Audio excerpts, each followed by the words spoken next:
Hey there, this is Adrian with Adrian Klein Photography. I'm going to try something a little bit different with this video. It's going to be more of an audio than video, but I wanted to include some images in the background. Basically, I'm going to be reading my blog that I put out on my website and cycling through the different images from that blog, trying to look for the best way to have an audio that people can listen to while also having something visually that is shown within the blog itself. I would love any feedback if you listen to this, if you think this is something that sounds interesting to continue and listen to and see, or if you think there's maybe a better way that I could do this that you would like to hear or view in the future. This blog is titled Photographic Beauty in Burned Forests. It's been a few years since I've written about the topic of photographing burned forests. The blog article Life After Fire, Wildfires and Landscape Photography I wrote on the Photo Cascadia website was written once I had a chance to get into the parts of the Columbia River Gorge after the devastating Eagle Creek fire. That fire really hit home for me as someone that grew up very close to where the fire started and have spent time in the Columbia River Gorge since I was born. After the Eagle Creek fire, I was sure we would have a reprieve from such devastation for a while. It was 2019. I was wrong.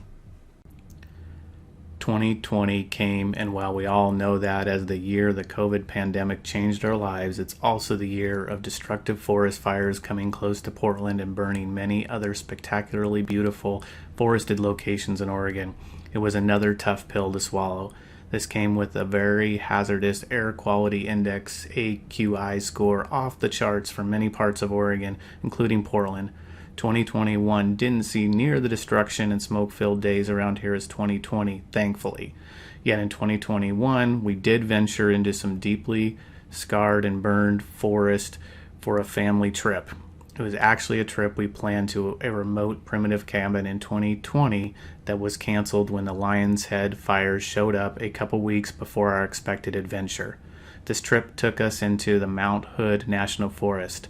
Despite the area being severely burned and all hiking trails closed, we wanted to get up there anyway. We figured the trip was mostly to be off the grid for games, reading, and relaxing, with of course time in Olali Lake if Mother Nature brought us warm sunshine.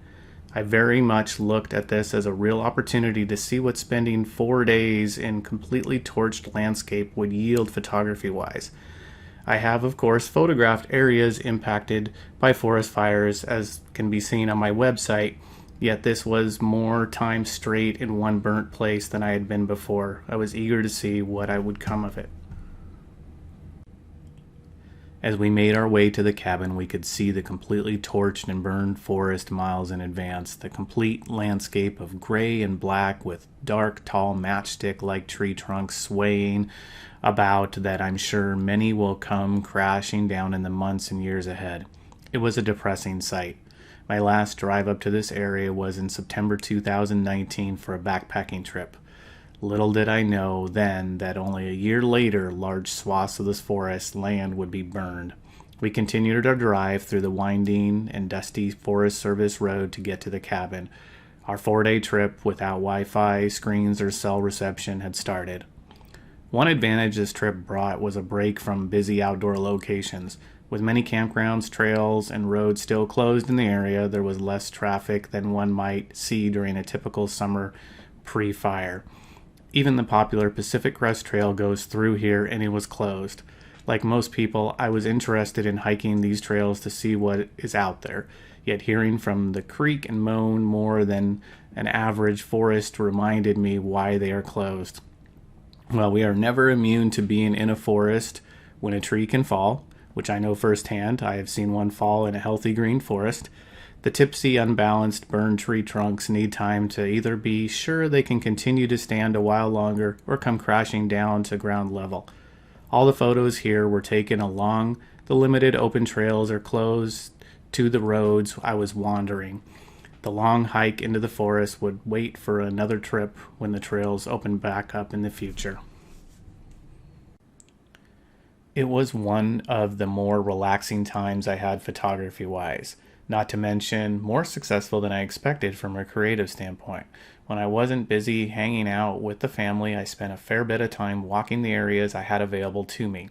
From close-up abstracts to landscape scenes, there was a lot of interest and beauty in what first blush looked like a view to only be depressed about. There was a pleasant calmness and serenity as I meandered around with my camera gear, inspired to take more photographs than I expected. This is our new reality. We can expect to see burned forests more than prior generations due to both climate change and past forest management decisions. With this change, I'm choosing to embrace what that means to my photography and the artistic beauty it brings. If I would have been here a year earlier, all of these photos would be dramatically different, and in some cases not even be possible. While I'd prefer the lush evergreen forest, I'm a glass half full kind of guy, usually looking for the positive. That positive is the chance to continue to engage with the landscape in a meaningful way, creating photos that viewers can appreciate and connect with as the land works through its healing and recovery process. In most cases, we know that even if the forests like this return to a tall stand of thick evergreens, it likely will be fully experienced by those that have yet to start their life in this world. The rest of us will only see the early stages of forest rebirth. If you are thinking about visiting a forest after a wildfire, there's definitely some things to think about that may not be top of mind.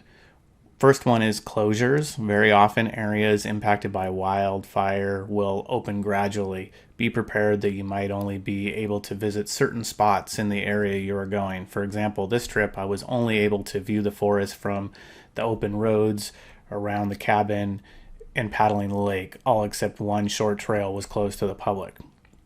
With weather, heavily forested areas that once provided sun, protection from light rain, other weather conditions will no longer offer that. A hike that was once cool temperature-wise from evergreen forest might be hot with little to no shade protection. You're going to want to pack that sunscreen in your camera bag.